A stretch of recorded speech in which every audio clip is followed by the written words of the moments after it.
عقیدے کا تحفظ ہے دلائل سے کتابوں سے رواجوں سے نہ رسموں سے خیالوں سے نہ خوابوں سے. زه د دین یو مطالبه کوم. دا څوک چې وایي مونږ صرف زمونږ د محفل میلاد هغه چې دی نه هغه سره اول تلاوت وشي، بیا یو بیان وشي، یو نعت وشي او دعا وشي. که دې به دې کې قیام نه کوي نو دې د خپل فتوی مطابق هغه کافر دی. او که بالفرض دی به کې قیام کوي نو دی را قیام چې دی نه هغه صحیح نه دی، دا په دلایلو باندې هغه ذکر کوو. نحمده ونصلي علی رسوله الکریم. اما بعد، خوږو عزتمند اوریدونکو، دا زموږ دریم کلیپ دی په باره د مروجه جشن عید میلادالنبي. مخکینو دوو کلیپونو کې هغه تاسو ته د دې د جشن عید میلادالنبي هغه تاریخ ذکر شوی و چې د ابو سعید کوکري نه واخله د اربیل د بادشاه نه واخله تر ننه پورې هغه د مجلس میلاد څومره تاریخ و، بیا په بر صغیر کې بیا د دې د جلوس هغه ابتدا دغه ټول چې دی نه هغه تاسو ته ذکر شول. اوس چې دی نه هغه به د مجلس میلاد کې دی یو بل اهم کار کوي، د هغې تذکرن هغه تاریخ بیانوم. دی چې دی نه هغه به د مجلس میلاد کې هغه ناست وي، د نبی علیه السلام تذکره کېږي. دی به دې کې ناڅاپه چې دی نه هغه پاسې ودرېږي، اشعار وایي یا ودرېږي، ټول ودرېږي. نو په دې کې دا ودرېدل د دې په دوه قسمه باندې، یو دا دی چې د دې دا ودرېدل په دې نیت باندې وي چې نبی علیه السلام زموږ مجلس ته هغه راغی د تعظیم دپاره، یعنې د نبی علیه السلام په راتلو باندې چې دی نه هغه دې څه کېږي ودرېږي. نو دا عقیده د دې د حاضر ناظر د علم غیب هغه ده. په دې باندې به انشاءالله هغه په خپل دلیل چې کله شروع کړو په هغې باندې به بحث کوو، په دې باندې به بحث کوو انشاءالله. دویم د دې را ودرېدل چې دی نه هغه د نبی علیه السلام تذکره صرف کېږي. نو د دې تذکرې او د نبی علیه السلام د پیدایش واقعه ذکر کېږي په دغه وخت کې چې دی نه هغه صرف د عزت د تعظیم دپاره هغه دې ودرېږي. دې دواړو باندې هغه بحث به کوو. نور په دې باندې به موږ خپل دلایل هغه ذکر کوو انشاءالله چې دا کار هغه ناجایز دی، دا نه دي په کار داسې. هغه به انشاءالله کله زموږ خپل دلایل شروع شي اول به په جشن عید میلادالنبي د دې په ناجایز والی باندې دلایل، بیا چې دین په قیام وغیره څومره حرمتونه ناجایز کارونه کېږي په هغې باندې به دلایل ذکر کوو. دغه اوس سلسله نن په قیام باندې هغه بحث دی انشاءالله. بیا به چې دی نه هغه د دې دعوه په مروجه جشن عید میلادالنبي د هغې په باب کې به د دې دعوه ذکر کوو. د دې چې دی نه هغه حکم د دې څه باندې د دې باندې څه لګوي، فرض، واجب، سنت، مستحب، دا د دې په نسبت باندې څه حکم لري. او بیا به د دې یو څو شبهات هغې جوابات په انشاءالله آینده کلیپونو کې هغه کوو. د هغې نه پس په خپل دلایل هغه شروع کوو چې د دې دا کار هغه ناجایز دی. دیو کې دې ته ما په دې فیسبوک باندې هغه یو پوسټ ورکړی و چې په تاسو کې څوک داسې وي چې هغه خپله دعوه هغه ذکر کولی شي. هېڅ چا چې دی نه هغه خپله دعوه هغه ذکر نه کړه، صرف د کنځلو د بدو ردو ویلو نه علاوه دې له هېڅ چې دی نه هغه نه ورځي. د دې مشرانو صرف دې ته کنځل هغه ښودلي دي. نن چې دی نه هغه د دې نه مجلس میلاد هغه تذکره کوو. خو په دې کې یو وضاحت هغه یاد ساتئ، څنګه چې په د قیام تذکره کوو نو څنګه چې ګوره په میلاد په مجلس کې زمونږ په نسب باندې کوم مجلس هغه جایز و د هغې تذکره مخکې شوه، او آینده به انشاءالله مونږ چې کله خپل دلایل هغه ذکر کوو هغې کې به هغه هم ذکر کوو. او د دې چې دی نه هغه د مجلس میلاد هغه څه مراد و، اختلاف ځای کوم ځای و، هغه تذکره مخکې شوه. دلته چې دی نه هغه اوس په قیام کې هغه د اختلاف ځای هغه کم یو دی، هغه اصل پیژندل پکار. زمونږ په نسبت باندې محض قیام د نبی علیه السلام د تعظیم دپاره ودرېدل، دا چې دی نه هغه تعظیمي ودرېدل د نبی علیه السلام تذکیره کېږي، دا چې دی نه هغه زمونږ په نسبت باندې هغه جایز دي. په دې کې چې دی نه هغه د ناجایز والي زمونږ په نسبت هغه څه نشته. اختلاف ځای کوم ځای دی هغه چې دی نه هغه تاسو ته د خپل مشرانو نه هغه ذکر کوم چې د اختلاف ځای هغه کوم ځای دی زمونږ په نسبت باندې هغه جایز څه دي. براهین قاطعه د زما سره هغه کتاب دی، براهین قاطعه د دې یو کتاب انوار ساطعه په هغې باندې جواب چې دی نه هغه لیکلی دی مولانا خلیل احمد سهارنپوري. د دې په 195 صفحه باندې هغه ذکر کوي مطلق ذکر رسول صلی اللہ علیہ وسلم میں نفس قیام جائز ہے، کوئی اس کا منکر نہیں. مولانا خلیل احمد سهارنپوري دا جواب دغه خبره کوي چې د نبی علیه السلام په تذکیره نو مطلق ذکر رسول صلی اللہ علیہ وسلم میں نفس قیام جائز ہے، اس کا کوئی منکر نہیں. خو په دې کې چې دی نه هغه دغه کله راځي ناجایزوالی کله راځي، مخکې بیا هغه ذکر کوي په 193 صفحه باندې قیام مباح تو ہوتا مطلقاً اور تعظیم شان ذکر فخر دو عالم صلی اللہ علیہ وسلم کے واسطے مستحب بھی تھا، مگر جہلا کی تقید و تخصیص اور عوام کی سنت و وجوب سے بدعت و مکروه ہوا تھا. دا چې دنه هغه زمونږه موقف دی په دې باره کې زمونږ د علمای دیوبند هغه دغه موقف چې دنه هغه دی. بل چې دنه هغه دا اصلاح الرسوم، مولانا اشرف علي تنویر رحمه الله حکیم الامت دیو چې دنه هغه د دې باب کې دې باره کې هغه د دې چې دنه هغه نظریه ده هم هو به هو دغه نظریه هغه زموږ د علمای دیوبند براهین قاطعه کې مولانا خلیل احمد سهارنپوري صاحب او دغه رنګ اصلاح الرسوم کې تنویر صاحب یا په نورو خپل کتابونو کې هم د دې وضاحت کړی دی. دیو فرمای په صفحه نمبر 117 باندې کبھی اثناء بیان فضائل و شمائل نبویہ علیہ الصلاۃ والسلام و تحیہ میں اگر شوق و جذب غالب ہو جائے کڑے ہو جائے پھر اس میں کسی خاص موقع کی تعین کی کوئی وجہ نہیں ہے چې په خاص موقع به ودرېږي او بیا به نه ودرېږي.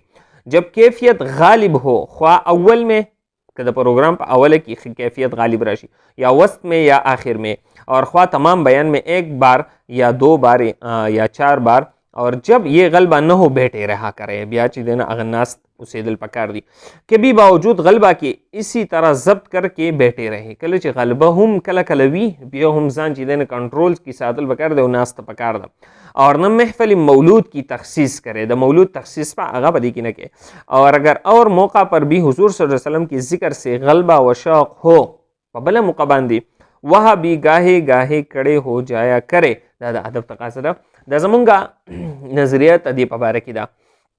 اوس چې دنه هغه بریلیان په کومه طریقه باندې کوي او دې ته چې دنه هغه تاسو ته وشو چې په دې کې دا ناجایزواله بدعتواله د کوم ځای وجې نه هغه دې چې دنه تقیید په دې کې کوي دا چې دنه هغه مقید کوي او تخصیص پکې کوي او عوام دې ته بیا سنت فرض او بلکې دې په خپلو کتابونو کې دې ته مستحسن فرض واجب هغه وروسته چې دنه هغه به دې باندې بحث کوو. د دې تاریخ چې دنه هغه نکله څنګه چې د دې د جشن عید میلاد النبی دا تاریخ و دغه رنګ د دې چې دنه هغه د دې خو بلکې د دغه موجود هغه معلوم او د دې قیام موجود چې دنه هغه هم نه معلوم بلکې دې نسبت چې دنه هغه یو طرف ته کوي هغه نسبت چې دنه هغه خادی مولانا رحمت الله صاحب مهاجر مکی د چې دنه هغه د دې یو مشهور رساله ده الدر المنظم د هغې باندې تخریج لیکلی په هغې کې دی وایي قیام وقت ذکر میلاد کې 600 برس سے جمہور علماء صالحین نے متکلمین اور صوفیہ صافیہ اور علماء محدثین نے جائز رکھا ہے 600 سال. حالانکہ او دا کتاب پس کې 1293 مطلب 1300 تقریبا او 600 سال مخکې نو دا تقریبا شپږ دا هغه د 600 صدۍ چې دنه هغه خبره ده هغې نه پس چې دنه هغه څه شوی دی د قیام هغه ابتدا شوي ده او د دې په ابتدا کې چې دنه هغه یو واقعه دې ذکر کوي چې د دې ابتدا هغه چا کړې ده علامه تقی الدین سبکی شافعی رحمه الله چې دا په 756 هجری کې هغه وفات شوی دی.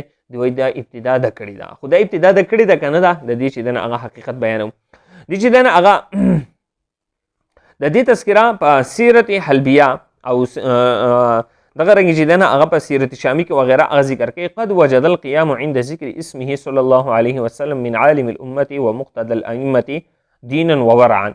دا اقتدا یعنی پاسېدل چې دی نو دا قیام دا چې دی د چا په اقتدا کې شو علامه تقی الدین سبوکی په اقتدا کې چې دا یو نیک سړی و دی وی الامام التقی الدین السبوکی وتابعه على ذلك مشایخ الاسلام في عصره فقد حقا بعضهم بعض خلکو هغه حکایت نقل کړی دی ان الامام السبوکی اجتمع عند جمع كثير من علماء عصره دی چې دی نو هغه د علماو په یو جماعت کې هغه ناست و فنشد منشدن یو شعر وینکي یو شعر وی او هغه شعر د چاو قصیده د چاو قول السرسری رحمه الله تعالی فی مدحه صلی الله علیه وسلم د نبی علیه السلام په مدح کې دغه چې اشعار وی فعند ذلك مقال قام الامام السبکی رحمه الله وجميع من في المجلس فحصل انس كبير بذلك المجلس.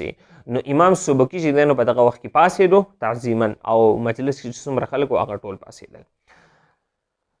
دا واقعا دی وایي چې دا د مجلس میلاد هغه مجلس و محفل و په هغې کې دی پاسېد لهذا د ده په اقتدا کې مونږ چې دی نه هغه هم پاسو. نو اول خبره دا ده چې دغه قیام د صحابو د وخت نه هغو په وخت کې خو مجلس میلاد نه نو قیام بسو نو دی چې دی نه هغه څه کوي د تقی الدین سبکي تقلید کوي په دې کې. بله خبره دا ده چې دا خبره د دې غلطه ده چې دوی وایي دا د مجلس د څه د مولود مجلس و. په خپل بدقه سیرت حلبیه یا په سیرت شامی کې چې دنه مخ کې ورپسې بس راځي واتفق ان منشدا انشد هذه القصيده. په دې باندې علماء اتفاق کړی چې دا قصیده کله غي کسوي په ختم الدرس الشيخ الاسلام الحافظ. دا دغه علامه تقی الدین سبکی درس و، درس حدیث ورکو د هغه په اخیره کې چې دنه هغه سره د کس اشعار ویل کسنګ چې نن سبا د علماء هغه ترتیب اکثر شیخ الحدیث احادیث وای، کله کله چې دنه هغه یو کس هغه نعت وای، څوک نظم وای، کله کله نو د قرنګ چې دنه هغه د درس ختم کو دا د درس مجلس وو په هغه کې چې دنه هغه د کس هغه د اشعار وي. نو په دې کې چې دنه هغه شیخ هغه پاسې دو او د څه د وجنه پاسې دو د دې شعر چې دنه هغه یو کړي و انتن هذا الاشراف عنه سماعه. اشراف یعنی خلق چې دنه هغه د نبی له سلام د تذکری په وخت کې چې دنه هغه پاسي شاعر دغه وي. نو د شاعر د حکم د امتثال د وجنه دی هغه ودرېدو. په دا باندې یو قسم وجد هغه راغلی او د هغه وجد د وجې نه چې دی نه هغه دی ودرېدو. او د دې وضاحت هغه مونږ وکړو اصلاح الرسوم کې چې وجد راشي د هغې د وجې نه. بیا وروسته خلکو چې دی نه هغه بغیر وجد نه دا خلکو چې دی نه هغه بیا ودرېدل. بلکې دلته چې دی نه هغه د تانوي صاحب هغه یو بل عبارت هغه ذکر کیږي غرض قیام کی ابتدا یوں ہوئی کہ اول کسی کو وجد ہوا، یو کس ته وجد راغی، پھر بلا وجد ہی اس کو رسم کر لینا. بیا خلکو بلا وجد رسم جوڑ کو اور ہم اس رسم ہی کو منع کرتے ہیں. دغه رسم مونږ منع کو، حالت کو منع نہیں کرتے. اوس سړي باندې حالت راشي ودرېږي دغه مونږ نه منع کو کیونکہ حالت تو غیر اختیاری ہے، اس کو کیوں کر منع کیا جا سکتا ہے؟ حالت خو غیر اختیاری ده هغه به مونږ څنګه هغه منع کوو. بله خبره ده نه په دې کې چې دا څومره ناجایزوالی راځي د دې حکمونو د وجې راځي. دې مختلف قسم حکم لګي، یو طرف ته واجب وای، بل طرف ته د دې منکر ته کافر هم وای، بل طرف ته دې چې دنه هغه مستحسن مستحب کار ورته هم وای، یو ښه عمل ورته هم وای. دا مخې ته حوالې چې دنه هغه تاسو ته ذکر کوم. د دې حواله چې دنه هغه مولوی عبدالسمیع په انوار ساطعه صفحه نمبر 250 کې هغه ذکر کوي یجب القیام عند ذکر ولادت صلی الله علیه وسلم. د نبی علیه السلام د ولادت په وخت یعنی د نبی علیه السلام د ولادت تذکره چې کله د میلاد په مجلس کې په دغه وخت کې ودرېدل هغه واجب او لازم دي. دا موږ چې ګوره څومره نارې لګو خبرې کوو چې هلکه د دې شي نه ځان وساتئ. دا هم دغه حکمونه دي چې دوی ورته واجب وایي او په نه منونکي باندې کفر فتوی لګوي. نو موږ دغه ځای منع کوو. نو انوار ساطعه کې مولوي عبدالسمیع څه وایي یجب القیام عند ذکر ولادت. د نبی علیه السلام د ولادت تذکره کې په دغه وخت کې ودرېدل واجب دي. بلکې بل ځای کې خو وایي د دې یو مشهوره فتاوا مجموع الفتاوا د هغې په صفحه نمبر 55 56 او 67 71 وغیرہ کې واضح دا الفاظ هغه لیکلي دي کہ حضور صلی اللہ علیہ وسلم ہر محفل میلاد میں تشریف لاتے ہیں. په هر محفل میلاد ته نبی علیہ السلام تشریف راوړي. تعظیم کے واسطے کڑا ہونا فرض ہے. د تعظیم دپاره ودرېدل فرض دي. قیام نه کرنے والا کافر ہے. څوک چې نه ودرېږي هغه کافر دی. زه د دې نه یو مطالبه کوم، دا څوک چې وایي مونږ صرف زمونږ د محفل میلاد هغه چې دی نه هغه سره اول تلاوت وشي، بیا یو بیان وشي، یو نعت وشي او دعا وشي، که دې به دې کې قیام نه کوي نو دې د خپل فتوی مطابق هغه کافر دی. او که بالفرض دې به کې قیام کوي نو دې را قیام چې دی نه هغه صحیح نه دی. دا په دلایلو باندې هغه ذکر کوو. نو د یو حکم دی دا لګئ د فرض او د دې منکر ته څه وایي کافر وایي. بل حکم چې دی نه هغه دې په منکر باندې هغه د کافر لګئ. بل ځای کې چې دی نه هغه دې ذکر کوي. عقد جوهر د دې ترجمه کړی شیخ عبدالغنی لکنوی. د هغې حاشیه هم لیکلي ده په دغه کتاب باندې په اردو باندې. په هغه حاشیه کې چې دی نه هغه دی وایي صفحہ نمبر 169 کی بیشک قیام کرنا خاص ذکر ولادت شریف پر واسطے تعظیم حضرت صلی اللہ علیہ وسلم کے مستحسن و لازم ہے. اکابر دین علماء محققین بے تکلف ہمیشہ سے قیام کرتے چلے آئے ہیں. ہر ایک صاحب ایمان کو ان کی پیروی کرنا لازم ہے. نزدیک اس فقیر مترجم کے نزدیک اس فقیر دا څوک وایي شیخ عبدالغنی لکنوی وایي ما چې کوم ترجمه کړې د زما یعنی زما په نیز باندې قیام مولد شریف واجب ٹھہرا. دا واجب دے اور اب اسی کا انکار قصد ضد سے بلا تعویل لا محالہ کفر ہوگا. دا بس کفر. حالانکہ تاسو به کتلی د فرض نه انکار کوونکی کافر جوړي، د واجب نه انکار کوونکی هغه ته علما کافر نه وایي بلکې ګمراه ورته وایي. نو دی څه وایي دی بخبه دی وای مترجم کې قیام مولد شریف واجب ته ردا واجب دی او بیا په اخر کې څه لا محاله د دې انکار وسه کفر وی ته په خپل دی په خپل الفاظ باندې هغه غور وکي. نو دویم حکم دی د څه لګي د کفر چې دنه هغه لګي څوک د دین انکار او څوک چې دنه او دیته دی واجب وای. دغه رنګ چې دنه هغه دریم حکم هغه دی بده باندې چې دنه هغه د مختلف فتاوجات دا چې دنه هغه مولانا احمد رضا خان بریلوی رساله اقامت القیامه دی په هغه کې مختلف حکمونه لګي. نمبر 1 تو ان امور کا انکار وہی کرے گا جو بدعتی ہوگا. سوک چې دا کار نه کوي هغه بدعتي دی. سوک ودرېږي نو په محفل میلاد کې نو کدی په خپل سوک نه ودرېږي هغه د دې د مشر د قول مطابق هغه بدعتیان دي. اس کی بات نہ سننا چاہیے بلکہ حاکم اسلام پر واجب ہے کہ اسے سزا دے چاہتا سزا ور کی. پس حاکم دویم نمبر ہوگا پس حاکم شرع پر لازم ہے کہ منکر کو سزا دے چاہتا سزا ور کی. دریم نمبر جس کا انکار نہ کرے گا مگر وہ جس کے دل میں نفاق کی شاخوں سے ایک شاخ اور نبی کریم صلی اللہ علیہ وسلم کی عداوت ہے اغت منافق نسبت چیدن آغا کرے. سلورم اس کا خلاف نہ کرے گا مگر منافقین اور جو اس سے انکار کرے گا وہ ان دونوں سے محروم یعنی زیارت و شفاعت سے محروم رہے گا. اندلتے ورتم دو منافق نسبت کرے. پنزم جس کے کرنے والی کو ثواب اور منکر و مانے پر عذاب دا عذاب چیدن آغا وعید او عذاب وعید پچا باندی کله چې هغه د فرض و سنت وغیرہ د هغې چې دی هغه نه ادا کوي. نمبر 6 تو اس سے منع و انکار نہ کرے گا مگر وہ کہ خیر اور بلائی سے روکنے والا ہوگا اور یہ کام شیطان کا ہے. شیطان نسبت ورته کړی دی که څوک په محفل میلاد کې هغه قیام نه کوي. دغه رنګې بل ځای کې اس کا انکار نہ کرے گا بدعتی تو حاکم شرع پر مگر بدعتی مگر تو حاکم شرع پر اس کی تعزیر لازمی ہے. 8 نمبر اس کا انکار نہ کرے گا مگر وہ ہو جس کے دل پر خدا نے مہر کر دی ہے او در کافرانو په زړه باندې مهر لګولې شوی دی کلا بل ران علی قلوبهم ما كانوا یکسبون نو بلکې د کفر نسبت ورته کو. 9 نمبر اور منکر حد درم ہے جسے رسول الله صلی الله علیه وسلم کی قدر معلوم نہیں منکر ورته حد درم ورته ویلې. 10 نمبر اس کا انکار نہ کرے گا مگر بدعتی مخالف طریقہ اہل سنت والجماعت جس کی بات نہ سننے کے قابل نہ توجہ کے لائق اور حاکم اسلام پر اس کی تعزیر واجب ہے یعنی اغدی وہی حاکم اسلام دا مختلف اغا حکمونه لگئی.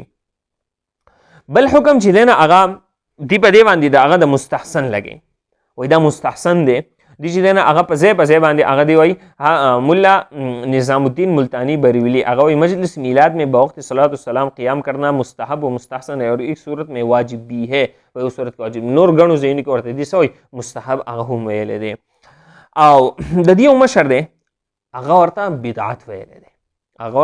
بدعت ویل دی مولانا شاه سلامت الله صاحب اشباع الکلام کې دا په پارسی اوږد هغه کلام دی اما مولدین پس اگرچه حدوث این عمل شریف به این هیئت قضایی متعارف نیست مقصد د دې عبارت دا دی دغه کتاب کې چې هغه په صفحه نمبر 125 کې چې د میلاد د مجلس د دې اول چې دی هغه شروع شو بیا خلکو په دې باندې د بدعت حکم لګاو د دې لپاره اصل خو نو خو وروسته د دې لپاره دلایل چې دی هغه راویستلی شول. بیا وایي د قیام په مجلس میلاد کې دا قیام چې دا اگر چې د محفل مولد د نبی علیه السلام د محفل په شانتي د هغې اثبات د هغې په شان دلایل د دې لپاره راونه ویستلی شول خو بیا هم دا څه دی بدعت حسنه ورته ویلی دی دغه ورته وایي دغه خبره کوي بخلاف قیام که هرچند ای هم از بدعت حسنه است دا هم د بدعت حسنه دی لیکن چو برای اصلی به معنی متعارف مستخرج نشده د دې لپاره هغه شان دلایل راونه ویستلی شول څنګه چې هغه د محفل میلاد دپاره دلایل ویستلی شي د دې لپاره هغه دلایل راونه ویستلی شول دی په خپل اقرار کوي د دې لپاره څه دلایل هغه نشته دی خو بیا په خپل وروسته څه وایي مړه بس دا صحیح کار دی دا څه دی بدعت حسنه او صحیح کار دی د محفل میلاد دپاره او اولې وایي دلایل دپاره د دې لپاره هغه نشته دی.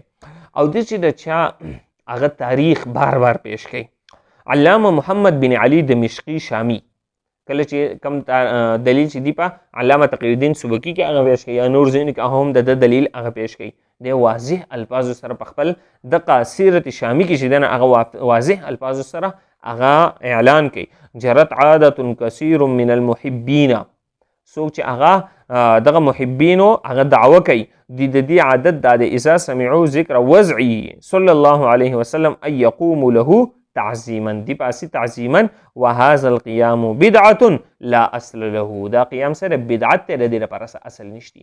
وس کې بریلی را باسي چې دلته بدعت نه مراد بدعت حسنه ده نو دلته ورته بدعت حسنه لفظ نشته ده. بدعت چې کله مطلق ذکر شي د علماو په نسبت باندې د دینه هغه سیئه مراد وي.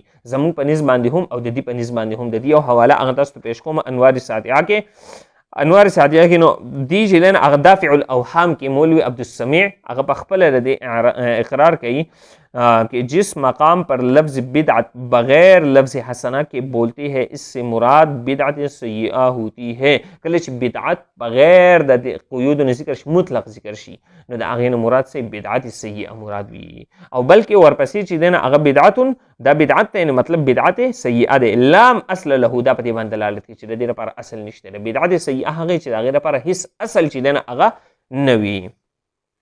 نو خلاصه ده د ټول هغه بحث خلاصه دا شوه چې دی چې کوم محفل میلاد کوي په هغې کې کوم قیام کوي دغه قیام نه د قرآن نه ثابت دی نه د احادیثو نه د صحابو نه نه چې دی نه هغه د اجماع امت نه د قیاس نه د اجتهاد د مجتهد نه په دې باندې هغه د دې سره یو ټوس دلیل شته دی څنګه چې د دې په خپله علما چې دی نه هغه څه کوي اقرار کوي چې په دې باندې هغه دلایل هغه موږ پیش نه کړی شو کوم چې په عملي میلاد باندې هغه پیش کړی شو لهذا دا بدعت دی.